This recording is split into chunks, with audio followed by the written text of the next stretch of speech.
Well, it's wonderful to be back. I can't remember when I was here. A couple of years, I think. Yeah, at least, yeah. And as I was walking through the halls of the Foothills Hospital, the last time I was here I was delivering our 5-year-old, so it's nice to be back too in a different way.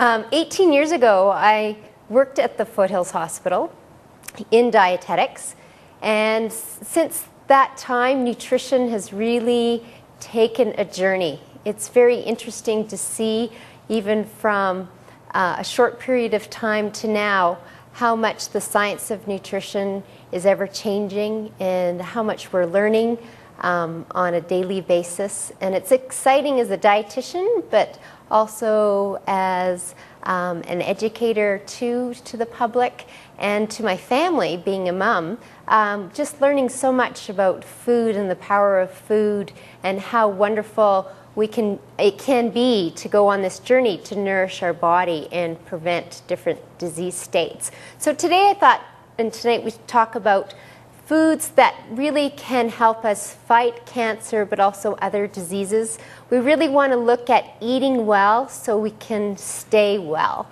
and be healthy for a lifelong time of good health. So that's what we really want to focus on tonight, and then we'll have some time for some questions, because I'm sure some of you have lots of questions about nutrition and vitamins and minerals, and questions maybe even about your own eating habits. So let's look at some of the research. And it's interesting when we look at foods that fight cancer and we look at foods that really can prevent health. There's no question when you look at the research that a low-fat diet, especially a diet that is low in saturated fat, and that's really the big difference here. When you hear that word low-fat, you have to really understand that this means saturated fat. And saturated fat is the hard fat that we see in animal products. So fattier meats, high-fat dairy products, how you cook your foods using such fats such as butter. Those are saturated fats. So those are the hard fats. Those are the fats that tend to put us at risk for heart disease, but also other chronic diseases and for certain types of cancer. And the research is really strong in this area. And we know that a low-fat diet, including still the healthy fats, so including still the plant fats, your olive oils, your nuts, your seeds, more of a Mediterranean type diet. This type of diet that's also high in fiber definitely can boost our immune system and help reduce the bad hormones in our body by pulling out some of those levels that may be too high and can prevent the growth of certain cancer cells. Now, when we look at the low-fat diet, the Canadians are eating lower fat than they were even 5 or 8 years ago. But we still have to move in getting this fat, the saturated fat, even lower in our diet. And the research is really showing that for the risk of recurrence, it's really important to look at a low-fat, low-saturated fat diet. So you really want to keep that down to about 10% of your calories. And what this means, because I can say that as a dietitian, 10% of your calories, but what does that mean to the average person? It means about 20 grams of saturated fat. So if you look at your nutrition labels for cheese and milk, and now even with our products such as chicken and beef and our eggs, we can now see on the nutritional facts table that there is a gram given for saturated fat. So you can have an idea of where you fall in when it comes to saturated fat. There's some researchers such as Dean Ornish. He would even recommend that we move more to a vegetarian diet. That's kind of what he strives for. But even moving your saturated fat down to about a 7% of your total calories, that would be about 13 grams of saturated fat per day would still put you in a lower risk category. So the information is very interesting when it comes to fat, because we know that we can include those healthy plant fats. So you don't have to worry about the olive oil, you don't have to worry about the walnuts and all those plant fats such as avocado. But where we have to really kind of watch it and start reading our labels a little closer is definitely in that saturated fat category.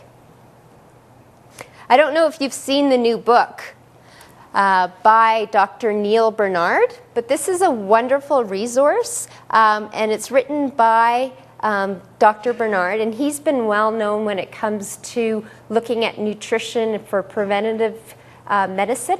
Really had a strong interest in arthritis, and now he's been doing a lot of research in cancer. And this book, The Cancer Survivor's Guide, is an excellent resource for you, and it's also written by a dietitian, Jennifer Riley from the United States, and she's an excellent writer as well. Practical information with some wonderful recipes at the back, so you may find that helpful as well. We also know that maintaining a lean body mass, keeping your body fat percentage levels down, also makes a huge difference in reducing your risk for heart disease, hypertension, diabetes, the list goes on, eye diseases. So we really want to maintain a healthy weight. And if we look at Health Canada, their guidelines really focus on the body mass index. So body mass index is kind of the ideal right now for looking at where you fall in this healthy range. And the BMI, you can go onto the Health Canada website or through your physician. You can figure out what your body mass index level is and where you fit into the range, if you're at high risk, increased risk, or at a normal weight. And basically is your weight in kilograms divided by your height in meters. So it's kind of a complicated formula, but if you go to the website, they will have a nice graph, and you can kind of plot yourself and see where you are in the normal range or at a higher risk level. Another great way to see how you're doing with regards to body fat and where your healthy weight category is just doing a waist circumference. And that's another way to see whether you're carrying too much weight around your abdomen. And this is also showing to be an increased risk for heart disease, diabetes, but even prostate cancer. So we really want to make sure that that weight is not distributed just around your stomach area, and that the waist measurement is less than 40 inches for men. So we know if we have a healthy weight, we're going to feel better. We're going to have more energy. You're going to have a better outlook on life as well. So certainly it's something to strive for. And exercise is such an important component of weight loss. And we say even 15, 20 minutes a day can make a huge difference in your metabolism. We used to always talk about working out hard and doing the 3 hours a week and making sure you get to the gym. But now what the research is really showing, you want to enjoy your daily activities on a regular routine, on a daily basis, and really enjoy activities that you like to do, such as swimming or walking or just riding your bike. But doing it every day makes a huge difference in keeping that metabolism up and keeping your metabolism on and preventing that aging factor. Because if you keep your lean body mass, that muscle mass, you will be burning more calories on a daily basis. And it's so much easier to maintain your weight when your metabolism and you're carrying more lean body mass.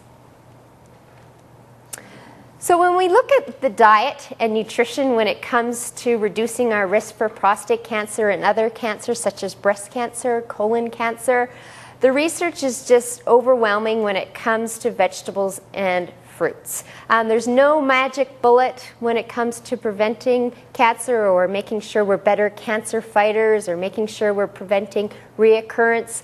But when it does come to an overall picture of our diet, if we're eating that high volume of fruits and vegetables, we know it's a huge protector against cancer cell growth.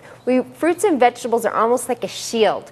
And think of them, they're protecting themselves from toxins in their environment. And they're very powerful with their phytonutrients and antioxidant levels. And with these antioxidants and phytonutrients, they've been able to create basically shields and protect the cells from damage. So anytime you breathe in oxidative damage from oxygen, will just pick at your healthy cells, whereas antioxidants from your fruits and vegetables and these powerful phytonutrients such as lycopene will really push and help these free radicals neutralize and pull them out of your system, prevent the cell growth of the cancer cells from developing, and making sure that your body is a better cancer fighter and your immune system also will be stronger. So we know that it's very important to keep your fruits and vegetables up as high as possible. And sometimes it's not easy, especially living in Canada. This time of year it can be hard to eat lots of fruits. We don't have the huge variety of vegetables, but even making more soups, roasting vegetables, making smoothies, adding fruits to your muffins, any way you can get the 7 to 10 servings of fruits and vegetables in every day is very, very powerful. And we know that the coniferous vegetables, the broccoli, the cabbage, the kale, those really important ones are the most beneficial when it comes to being good cancer fighters. And the research now is showing at least 3 times a week you want to make sure that you're eating these powerful vegetables. We know that the color of the rainbow when it comes to fruits and vegetables also is very important. So the darker, the richer, deeper the color of the fruits and vegetables will also make your body getting more nutrients, but also your body will be getting more phytonutrients on a calorie gram basis. So more orange fruits and vegetables such as carrots and mangoes and papayas, purple, your blueberries, your blackberries, the red fruits and vegetables, very important. Even your red wine, right, on a regular basis will help that body fight and push those cancer cells out. And we also want to keep your healthy cells in the best possible health profile as possible, because if you can keep those healthy cells burning and keeping those healthy cells at their highest nutritional profile, they will be better fighters as well for you when it comes to chronic illness or disease and even cancer cells. So no matter what our age or what our health status is, keeping those healthy immune cells healthy and keeping every cell in our body as healthy by feeding it good nutrition will definitely make sure that we have a better lifelong health. So when we look at the recent research, a big question mark comes up when we look at calcium in dairy. And there's certainly a lot of controversy in this area, but what research and the nutritional science has agreed upon, that calcium supplements at a high level may be a risk for cancer cells, especially when it comes to prostate cancer. They're really making sure that levels from supplements and foods are not too high. So you do want to check your calcium supplements at home. Make sure that you're not going over the recommended amount for your age. If you're taking antacids, make sure that they're not a calcium base. If you're buying fortified foods such as orange juice with extra calcium, or even cereals like Vector cereal, for instance, has added calcium, really start reading your labels and making sure that you're not getting over that 1200 milligram mark, because that's certainly something that we want to avoid and watch out for. And we don't really know if it's calcium per se, or is it the milk fat, the saturated fat, or is it the milk that it's actually increasing this insulin-like growth factor in our system. So it's still up in the air trying to determine exactly what the root is, but it's still under investigation and something just to watch out for and certainly talk to your physician about. We know that our immune system definitely needs antioxidants. We also know that every cell in our body needs that fighting chance to fight viruses, bacteria, but also to keep the cancer cells not growing too quickly to prevent the growth of tumors. So the more antioxidants we have in our diet, definitely the stronger our body can be. And it's definitely recommended that we move away from supplements. The more and more the research is showing that there's something about supplements that our body just isn't agreeing with. We look at antioxidants in food and we see that they're very powerful. And maybe it's the antioxidants in food working together with the phytonutrients, working together with fiber. That is this magical combination that really protects our body and prevents chronic diseases. When we single out these supplements and try to find the single bullet, we find out from studies such as the SELECT trial that was looking at selenium and vitamin E that in fact it put some people at risk for cancer when they were taking these single supplements. So really you look at the quality of your diet. Try to, when people come into my office with this shopping bag full of supplements, I really try to encourage them to just move away from all that and really try to boost up the nutritional value of their diet. And sure, taking a multivitamin is very, very safe, but you certainly don't want to take kind of the Reader's Digest approach to supplements because we just don't know enough about it. But we do know that eating lots of foods rich in vitamin C is very powerful. We know that getting vitamin E from your diet, from your nuts and seeds and wheat germ and sunflower seeds and green leafy vegetables also help destroy those free radicals that create the damage, whether it's heart disease or whether it creates inflammation to arthritis or whether it creates the cancer growth. It's really important to get these powerful antioxidants in your diet. Vitamin A is also another powerful antioxidant, and it's recommended even by Canada's Food Guide that we get 1 serving of vitamin A rich foods in our diet every day. So the beta carotene vitamin A rich foods, looking for that orange color and making sure that it's in your grocery cart every time you go shopping and that it's in your repertoire of menus. So making sure you have the butternut squash or enjoying dried apricots or a mango smoothie, really trying to look for the vitamin A, beta carotene rich foods. And it's also very good for your eyes as well and keeps your whole body healthy. We know that vitamin D is also very important for reducing the risk of certain cancers, possibly breast cancer, possibly prostate cancer, and possibly even colon cancer. We know it has a huge link in protecting our body from MS and certain other autoimmune diseases such as lupus. It's now even recommended by the Canadian Cancer Society that all Canadians are on 1,000 international units of vitamin D. So that is one supplement that you may have to take a little extra of. But we are getting more vitamin D in our diet because there's more fortified milks with extra vitamin D. You may see yogurt now that's got extra vitamin D. There's even orange juice now that has vitamin D. So you're getting a little bit more in your diet. But still, it's very difficult to get enough to make sure that you reduce your risk for these chronic diseases. Even with 10 to 15 minutes of sunlight in the summertime, our body can produce enough vitamin D for those 2 months. But in the winter, we know that we just don't we're too far away from the sun in order to produce enough vitamin D. So definitely you may want to look at supplementation, but again, talk to your physician about that and make sure that you're on the right amount, because they're even recommending, depending on what your serum vitamin D levels are, you may have to take extra to boost it up to the recommended levels. There's another powerful antioxidant called selenium. And a lot of the research in the past years has really looked at supplementation. And we know that this is not healthy, and this can put us at risk for certain cancers if our selenium levels are too high. So it's important just to get selenium through your diet.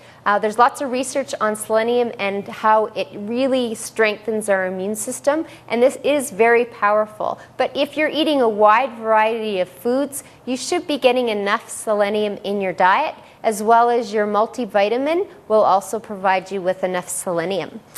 Tuna, turkey, garlic is an excellent source of selenium. It's also a very powerful phytonutrient. It also protects our body from bacteria and viruses, so garlic is one of those superfoods. Kamut, you may have heard of. We're growing a little bit more of it in Saskatchewan, and it pulls a lot of selenium from the soil, and it's very rich in selenium. You can buy kamut pasta and cereals and breads now with kamut. Spelt is another ancient grain that also contains some selenium. Zinc, also very powerful for keeping our immune system healthy, also protects our bodies from viruses. And if you're not getting enough protein in your diet, you may not be getting enough zinc. So just make sure that you're meeting your protein needs, but also have a wide variety of plant proteins and also animal proteins to make sure that your zinc levels are up. Legumes, beans, and lentils loaded with zinc. And beans and lentils are very powerful as well because they don't contain any saturated fat. They have no cholesterol, and they're very high in fiber. So they're definitely going to protect our body from chronic diseases. The latest research is really, and all the studies are looking at whole grains. We realize that our blood sugar levels have really been climbing over the last decade. One, just because of our foods being more refined, processed. We're eating more packaged foods, especially young families. It's amazing to me now how many foods per week they eat that come out of a box. And when we rely on this type of diet, we're just not getting the fiber we need. We're not getting these whole grains. We're not getting enough B vitamins. We're not getting our phytonutrients that are very powerful from these ancient grains and whole grains. So really make sure that when you're reading labels for breads and your cereals, that the first ingredient is always whole wheat or whole oats or whole quinoa or whole corn. You want the whole grain because then you'll be getting all the protein, plant protein and fiber and bran that you need to protect your body. The nice thing about eating all these varieties of whole grains, whether it's barley or bulgur wheat or brown rice or oatmeal or steel cut oats or millet, is that they're also going to reduce your appetite because they maintain a constant blood sugar level. And you may have heard of this low glycemic index kind of way of looking at grains and carbohydrates. And what this means is that if you're eating high fiber and good carbohydrates, your blood sugar levels will be more even, your insulin levels will be more reduced, and this is a very strong protector when it comes to protecting our body from breast cancer and prostate cancer and possibly other cancers, but certainly diabetes as well. So we're really pushing these whole grains. And even Health Canada, who's very, very conservative when it comes to diet and nutrition, they're even recommending at least 50% of your carbohydrates every day come from whole grains. So really try to move in that direction, try to get more brown rice into your diet, and try to look at your carbohydrates and ask yourself, is this a whole grain, and how can I turn it around to make sure that I'm getting the best nutrition from my carbohydrates as possible. We also need to make sure that the fiber content is quite high in our diet by increasing our fruits and vegetables, but also by increasing our whole grain servings. We will also be able to get to that magic 40 grams a day, which is very important for us. And that's for men. Women don't need quite as much. The omega-3 fats have also shown to be protectors when it comes to protecting our heart. They're natural anti-inflammatories, so they can also help with arthritis pain. The fish oil omega-3, DHA and EPA is very important in our body for our brain health, for children, for growth and development, but also reducing cholesterol levels. And the essential fatty acid, alpha-linoleic acid, which is found in our flaxseed and soy and green leafy vegetables and walnuts. This is also very important because our body can't make it. So we do need it on a regular basis. So men need about 1.6 grams of alpha-linoleic acid a day. And if you're using ground flaxseed and you have green leafy vegetables and you're eating whole grains, you're probably getting enough and using canola oil.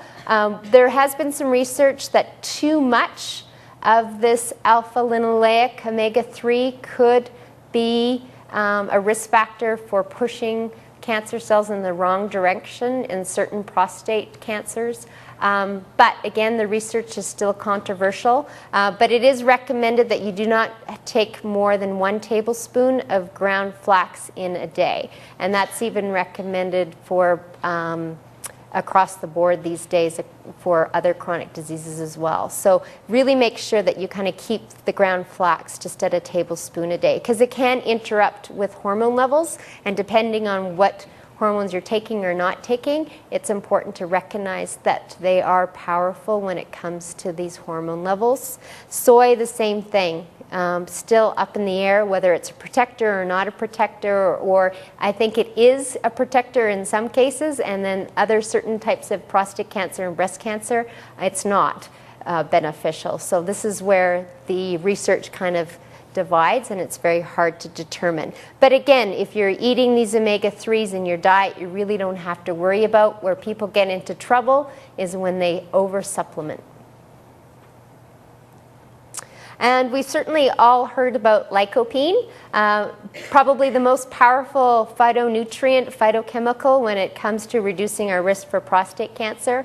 And even the American Institute for Cancer Research has come out with a statement saying that probably it does reduce the risk of prostate cancer, and the 1 to 2 servings a week is very powerful for reducing this risk. And a lot of us know that lycopene is found in the red fruits and vegetables, so your tomatoes, your salsa, tomato sauce, tomato paste, tomato soup. So however you want to enjoy it, watermelon, guava, and pink grapefruit also contain that powerful lycopene.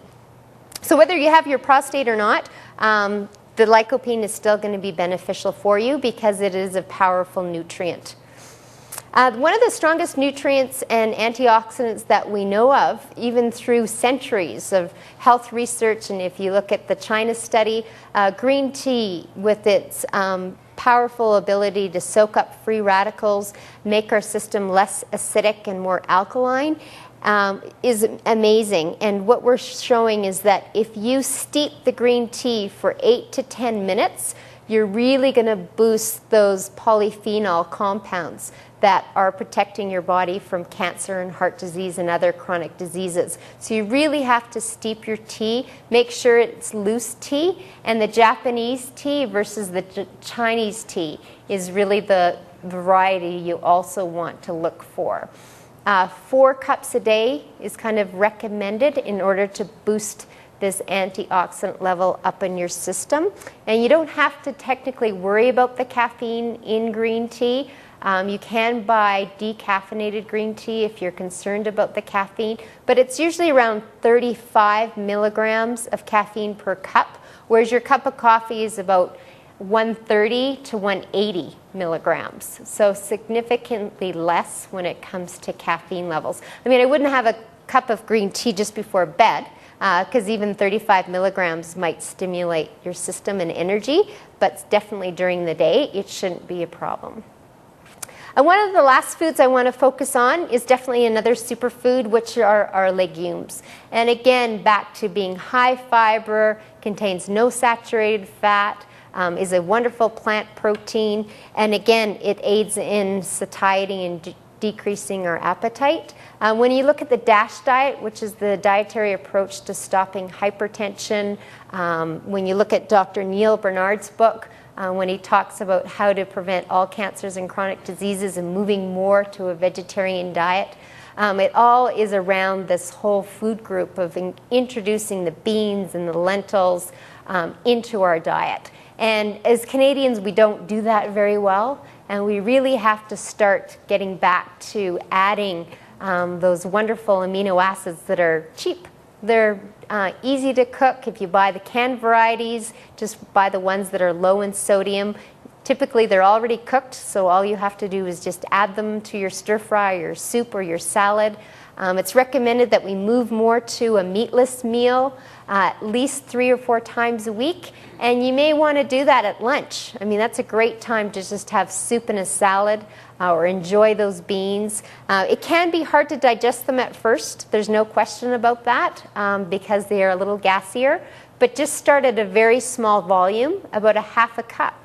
And then your system over 2 or 3 weeks will get used to digesting those plant proteins and the fiber, and you'll find it's very easy. Another wonderful product is called Beano, and it also helps digest those fibers for you and the carbohydrates. And you can just have it before your meal, and you'll find that it also helps with the digestion process.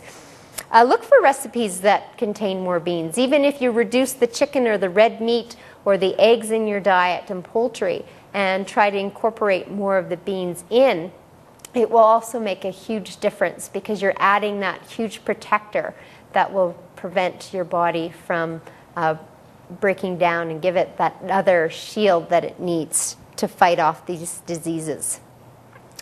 We really need to watch the sugar in our diets. Unfortunately, when the nutrition research showed that having too much fat in our diet was dangerous, what we did was we took the fat out and came out with all these low-fat products and light products and no-fat this and no-fat that. And in order to make food taste good and make sure that consumers came back to buy the foods, we added more sugar. And an example of this would be something like Harvest Crunch cereal. I don't know if you've ever looked at how much sugar is in a serving of Harvest Crunch, but it's the amount of sugar that's in a Kit Kat chocolate bar. Or if you look at the amount of sugar that's in those little Activia yogurts, I think it's 17 grams of sugar, which is 4 teaspoons of sugar in a very small cup of yogurt. So if we start reading our labels for sugar, we'll be amazed how much this is spiking our insulin levels. And just reducing and taking that sugar out will make a huge difference in how our gut digestive system's working and how we maintain the blood sugar throughout our bodies and keep that insulin growth factor level down as well. So we talked a little bit about soy, so definitely something to still think about if you're introducing soy into your diet or want to just make sure that you don't do more than 2 servings a day and that you're really keeping it to whole soy foods, because what they're showing is more of the processed soy products that are found in fortified foods or more processed soy is definitely may be harmful to our body. And when it comes to nutrition, I think we all need to look at our bodies and think how powerful food can be for overall energy and well-being. And typically it's just a matter of planning and getting ourselves organized throughout the week and spending one day just finding a couple of new recipes or coming up with a couple new lunch ideas that maybe incorporate more beans or more nuts and seeds, or look at quinoa, this ancient whole grain, and see how you can incorporate it into your diet. When it comes to vegetables and fruits, maybe try always keeping your plate, a healthy plate in mind, and always serve yourself half of your plate full of vegetables or fruit. And if you do that, that also will bump up your vegetable and fruit serving to that 7 or 10 serving level that we need to protect our body. We have 21 opportunities a week to feed our body the nutrients that it needs. So there's, even if you do the 80-20 rule, which is 80% of the time you want to eat well, that 20% you want to have the Chinese food or that butter tart, it's still going to keep your body healthy and well-fueled and protect your body from chronic disease. We all have our health weakness in our body, and it's just a matter of supporting those healthy cells and making sure that we have good nutrition on a daily basis. And eating well definitely, hopefully, will keep our body living longer and staying well. Hi, I just have a question in regards to vegetables and how they're cooked. like me being Indian, every now and then you get like overcooked vegetables, so you don't want to like boil them to death. Like, what are the benefits of like a raw food diet versus a normal cooked, or just even an overcooked vegetable? That's a good question. We know that the nutritional value between frozen vegetables, canned vegetables, and fresh vegetables is actually quite similar. And you may find that you want to have a combination of all three just because of easy menu planning, or if you live on your own, you may find that frozen vegetables really do help you. So even buying different types of vegetables with regards to how they're prepared is really not going to change the nutritional value of your foods. Now, we do know that vitamin C is water soluble. So if you do cook your vegetables, such as broccoli, which is high in vitamin C, or your peppers, in a lot of water, the vitamin C will go into that cooking water. Some people will use that cooking water then to make soups. So other than that, there's not a lot of nutrients that are lost. The minerals will come out a little bit, but not to a huge extent.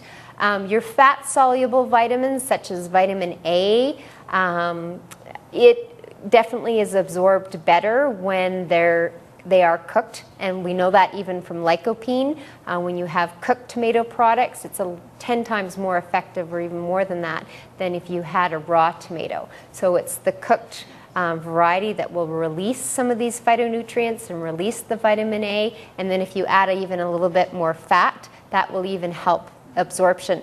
You may have heard of the powerful herb called turmeric or curcumin, and the research is showing that that's very powerful antioxidant for helping our bodies prevent Alzheimer's disease, but also maybe have a protector against cancer. And again, it's showing that with a little bit of olive oil or fat, that is also absorbed a lot better.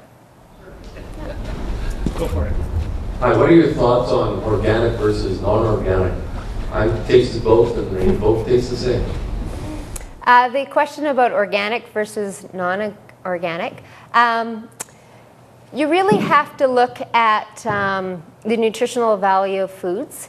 And a lot of the research is showing that organic food doesn't necessarily have more nutrition than the regular non-organic foods. The organic obviously do not have the pesticides, or your organic meat or poultry won't have the hormones.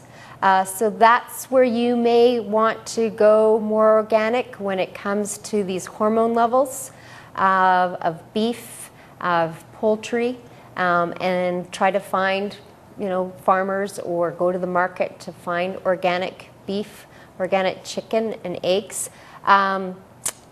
When it comes to the pesticide levels, there's the Dirty Dozen. You can access that on the internet, and there's lots of ways to look at that as well, and say to yourself, we know that strawberries are very high on that list, so they're very high in pesticides, whereas bananas aren't.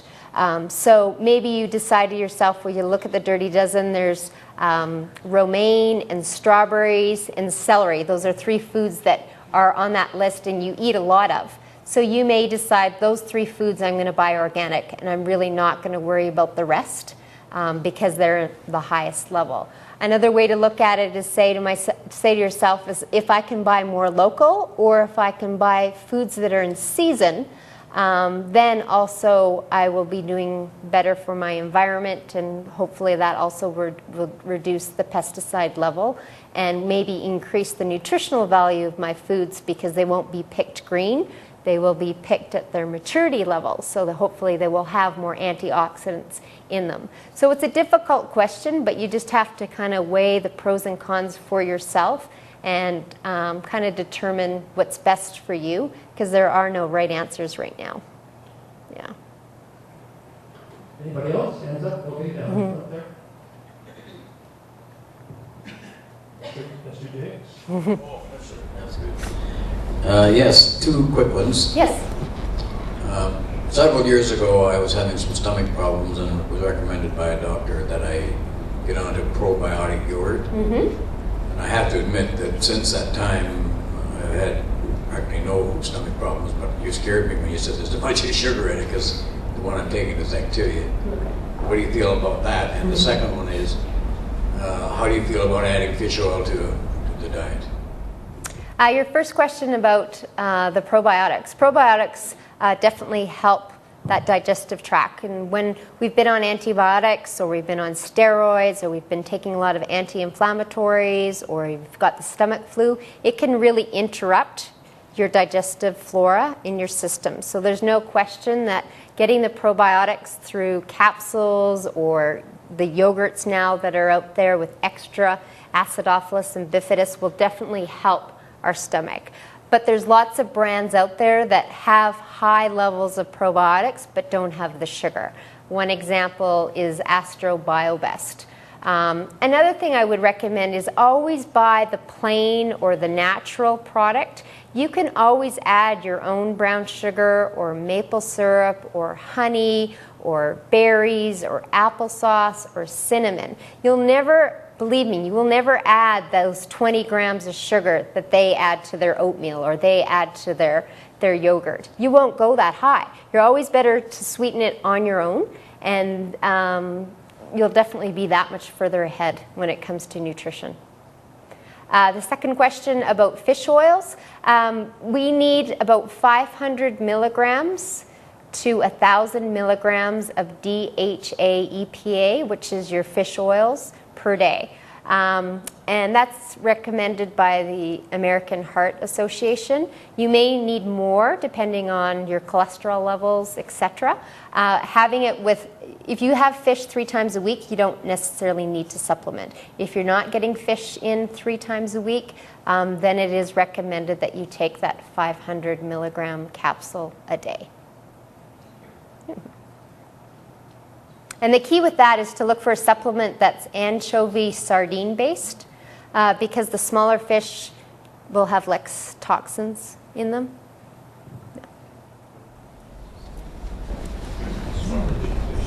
Once again, 2 quick questions. You commented that the amount of lycopene that's bioavailable from tomatoes, for example, is drastically increased if it's cooked. Right. So, for example, if you had tomato soup, you'd maximize the amount. Is V8 juice cooked? That's a good question. From my knowledge, it is. Yeah, because they also cook some of the other vegetables more to give it a longer shelf life. Right. So there would probably be more lycopene out of V8 juice than there would out of tomato juice. Correct. Okay. Correct. Second question is, what do you think about sprouted grains for bread as opposed to ordinary whole wheat? What additional advantages might there be? Okay. Sprouted grain is really kind of a new line of bread that we've seen on the grocery shelves the last 4 or 5 years. And when you sprout a grain, what happens is that you're able to get a higher plant protein level. So it will have 2 to 3 times more protein in it. It will also have 2 to 3 times more fiber. And it typically will have more iron and other B vitamins as well. So on a nutritional level, it is definitely worth your money and value to buy more of the sprouted grain products if you can. Samara, I have a number of questions. Thanks for coming and talking to us. Could you talk further about soy? My understanding is that soy contains a digestive inhibitor, which can only be removed with certain processes or by fermentation. Could you comment on that? Yeah, I mean, the soy processing is, this is where it's very difficult, and this is where the research is really having a hard time, because each soy product is prepared and processed differently. Like soy milk versus tofu or tempeh is a very different process. And when you ferment and get something like a tempeh or tofu, it tends to have more of these health benefits. When soy protein is isolated in a hydrolyzed form, this is where we find that it may be more dangerous to our body than protective. And so this is why we've seen this controversy, perhaps, in the research. On the same theme, when I buy miso, another fermented form of soy, Right. it is so salty. Why do they put salt in it, or is it a byproduct of this fermentation process? I think it's a byproduct of the fermentation process. It's also probably a natural preservative as well, just like when you make sauerkraut, you know, you add that salt as well. So it's part. Could we move on to meats? Sure. And we have been preached at time and time again, stay away from red meats. Could you define pork and wild meats? Are they also red meats in this context? Well, you really have to look at the saturated fat content. I think when you look at lean meat, whether it's poultry, whether it's beef, whether it's wild game, you really are talking about the saturated fat level. So if you can find very lean meat, whether it is a wild game or bison, then you definitely are going to reduce that saturated fat level, and then it's going to be a healthier choice versus having ribs. Whether they're beef ribs or pork ribs, it all depends on those saturated fat levels. We know that pork doesn't have the hormones in it, and if you buy wild game type meat, it also doesn't have hormones in it. So those two things may make those choices a little bit better. However, if the pork is coming from bacon or coming from ribs, then it's going to have a higher saturated fat, and then it's not going to be a healthier choice. Wild game is also typically grass-fed. And when it's grass-fed, it's also going to have more vitamin E in it. It's also going to have more omega-3, healthy alpha-linoleic omega-3s in that red meat. So you really have to take that red meat kind of category, and like you've done, is just divide it out and try to figure out and try to compare apples to apples. Thank you. Next question I got, this goes on. I love sun-dried tomatoes. The ones you buy at Costco for about $10. However, in producing or releasing the lycopene, are they considered as processed or cooked? Do they produce lycopene the same way as, say, tomato paste? Yeah, I would think not. I would have to look that up and do some research on that. I wouldn't know for sure, but if it's prepared just like a raisin, then it's not being broken down, but the sun would give heat to it to break it down. So we'd have to look into that. That's a very good question. I've never had that question. Thanks. Yeah, I'll have to look at that one. I have something to go home now with to check, yeah. I'm going to continue to eat my Okay. tomatoes anyway. You talked about the Dirty Dozen. How do we find that on the internet? If you Google the Dirty Dozen, it will pop up.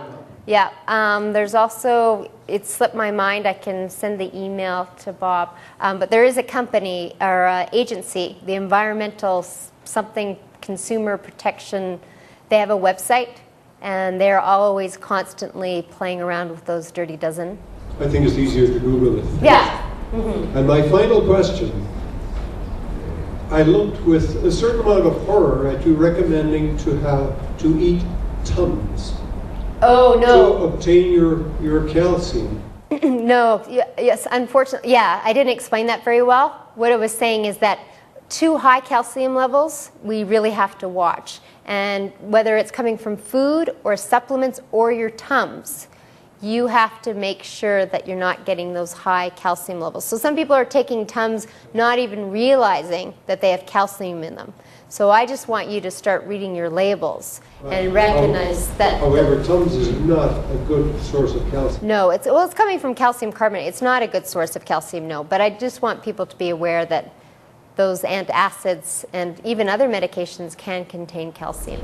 Thanks, Samara. Yes, and another great book, if you're looking for a cookbook, the Dietitians of Canada came out with this cookbook last year, Simply Great Food, and it really, truly is one of my favorites. And one, because great pictures, we all love a cookbook. The nutritional value is at the bottom, but the nice thing too is there's typically only 5 to 8 ingredients, and most of these ingredients you have at home. So it's a great book if you're looking for something new. Great. Can I ask the last question? Sure. When we go shopping, and my wife just reads labels like crazy, and so do I, we're appalled at the amount of sodium in food now. A can of soup, one serving, can have 700 to 900 milligrams of salt. What are your comments on that, and how do we avoid it? Yeah, well, thankfully, Health Canada and the food industry is moving to reduce the sodium in our foods. It's recommended that we move closer to 1,200 milligrams a day, and most Canadians are over 3,500 milligrams a day. And we know that will also reduce our risk for hypertension. So there's huge research and a huge push to reduce the sodium. So it's happening. But again, you just have to read your labels for now, and if you can compare different brands or look for that 65% reduced sodium or no salt, because too much salt definitely can put stress on your kidneys, and that's certainly not what we want to happen. Now we have one more question from Mr. Greger. Okay. You didn't get the last one, Bob. I read somewhere recently that there's a big difference between sodium NaCl and sea salt. Now, what are they saying? No. Is this just fake? Yeah, it depends where you read that, but sea salt or our regular table salt is pretty much the same with regards to sodium levels. The sea salt will have a slightly lower level because it will have some minerals in it. Thank you. Yeah. Well, Samara, thank you for Thank a you. most Yeah, thank you. educational Yeah, thank you and for inviting me. interesting, entertaining presentation. We all learned a lot tonight. Good. We have a small little token of our appreciation for you Thank to you. take with you. Thank you. And we'll have you back again. It won't be 2 years, Yeah. 5 5 years years, or or- whatever it was. Great, thank you. Thank you very much.